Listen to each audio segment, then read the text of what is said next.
నిర్గమాకాండం 10వ అధ్యాయం. కాగా యెహోవా మోషేతో, ఫరో యొద్దకు వెళ్ళుము, నేనే యెహోవానని మీరు తెలుసుకొన్నట్లు నేను చేయు సూచక్రియలను ఐగుప్తీయుల ఎదుట కనపరచుటకు నేను వారి ఎడల జరిగించిన వాటిని వారి ఎదుట కలుగచేసిన సూచక్రియలను నీవు నీ కుమారుని కుమారునికి ప్రచురం చేయునట్లును నేను అతని హృదయమును అతని సేవకుల హృదయములను కఠినపరిచితినెను. కాబట్టి మోషే అహరోన్లు ఫరో యొద్దకు వెళ్ళి అతనిని చూచి ఇలాగు చెప్పిరి, హెబ్రీయుల దేవుడకు యెహోవా సెలవిచ్చినదేమనగా, నీవు ఎన్నాళ్ళ వరకు నాకు లొంగనొల్లకయుందువు? నన్ను సేవించుటకు నా జనులను పోనిమ్ము. నీవు నా జనులను పోనీయనొల్లని ఎడల ఇదిగో రేపు నేను మిడతలను నీ ప్రాంతంలోనికి రప్పించెదను. ఎవడును నేలను చూడలేనంతగా అవి దాని కప్పును. తప్పించుకొనిన శేషమును అనగా వడగండ్ల దెబ్బను తప్పించుకొని మిగిలిన దానిని అవి తినివేయును. పొలంలో మొలిచిన ప్రతి చెట్టును తినును. మరియు అవి నీ ఇండ్లలోనూ నీ సేవకులందరి ఇండ్లలోనూ ఐగుప్తీయులందరి ఇండ్లలోనూ నిండిపోవును. నీ పితరులు గాని నీ పితామహులు గాని ఈ దేశంలో నుండిన నాట నుండి నేటి వరకు అట్టి వాటిని చూడలేదని చెప్పి ఫరో ఎదుట నుండి బయలువెళ్ళెను. అప్పుడు ఫరో సేవకులు అతని చూచి, ఎన్నాళ్ళు వరకు వీడు మనకు ఉరిగా ఉండును? తమ దేవుడైన యెహోవాను సేవించుటకు ఈ మనుషులను పోనిమ్ము. ఐగుప్తు దేశం నశించినదని నీకింకనూ తెలియదా అనిరి. మోషే అహరోన్లు ఫరో యొద్దకు మరలా రప్పింపబడగా అతడు, మీరు వెళ్ళి మీ దేవుడైన యెహోవాను సేవించుడి. అందుకు ఎవరెవరు వెళ్ళుదురని వారిని అడిగాను. అందుకు మోషే, మేము యెహోవాకు పండుగ ఆచరింపవలను గనుక మా కుమారులను మా కుమార్తెలను మా మందలను మా పశువులను వెంట పెట్టుకొని మా పిన్నా పెద్దలతో కూడా వెళ్ళుదుమనెను. అందుకతడు, యెహోవా మీకు తోడైయుండునా? నేను మిమ్మును మీ పిల్లలను పోనిచ్చెదనా? ఇదిగో మీరు దురాలోచన గలవారు.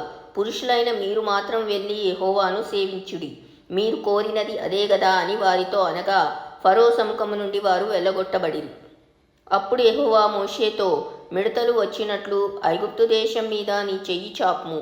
అవి ఐగుప్తు దేశం మీదికి వచ్చి ఈ దేశపు పైర్లన్నింటినీ అనగా వడగండ్లు పాడు చేయని వాటన్నిటినీ తినివేయునని చెప్పాను. మోషే ఐగుప్తు దేశం మీద తన కర్రను చాపగా యెహోవా ఆ పగలంతయు ఆ రాత్రి అంతయు ఆ దేశం మీద తూర్పు గాలిని విసరచేసెను. ఉదయమందు ఆ తూర్పు గాలికి మిడతలు వచ్చెను. ఆ మిడతలు ఐగుప్తు దేశమంతటి మీదికి వచ్చి ఐగుప్తు సమస్త ప్రాంతములలో నిల్చెను. అవి మిక్కిలి బాధాకరమైనవి. అంతకు మునుపు అట్టి మిడతలు ఎప్పుడునూ ఉండలేదు, తరువాత అట్టివి ఉండబోవు. అవి నేల అంతయు కప్పెను.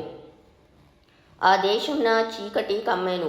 ఆ దేశపు కూరగాయలన్నింటినీ ఆ వడగండ్లు పాడు చేయని వృక్ష ఫలములన్నింటినీ అవి తినివేసెను.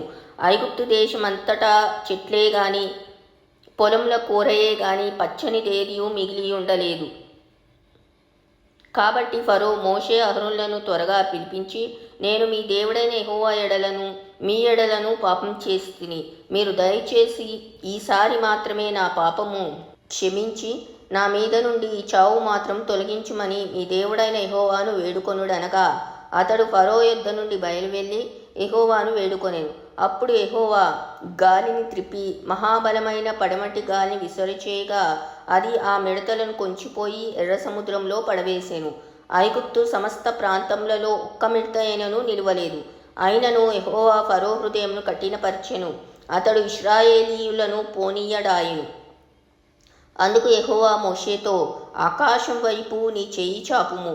ఐగుప్తు దేశం మీద చీకటి చేతికి తెలియనంత చిక్కని చీకటి కమ్ముననెను.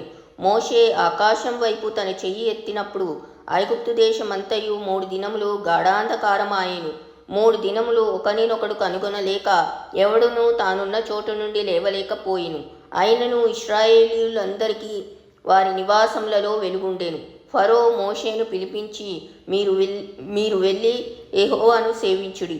మీ మందలు మీ పశువులు మాత్రమే ఇక్కడ ఉండవలెను. మీ బిడ్డలు మీతో వెళ్ళవచ్చుననగా మోషే, మేము మా దేవుడైన యెహోవాకు అర్పింపవలసిన బలుల నిమిత్తమును హోమార్పణముల నిమిత్తమును నీవు మాకు పశువులనియ్యవలెను. మా పశువులను మాతో కూడా రావలను. ఒక్క డెక్క అయినను విడువబడదు.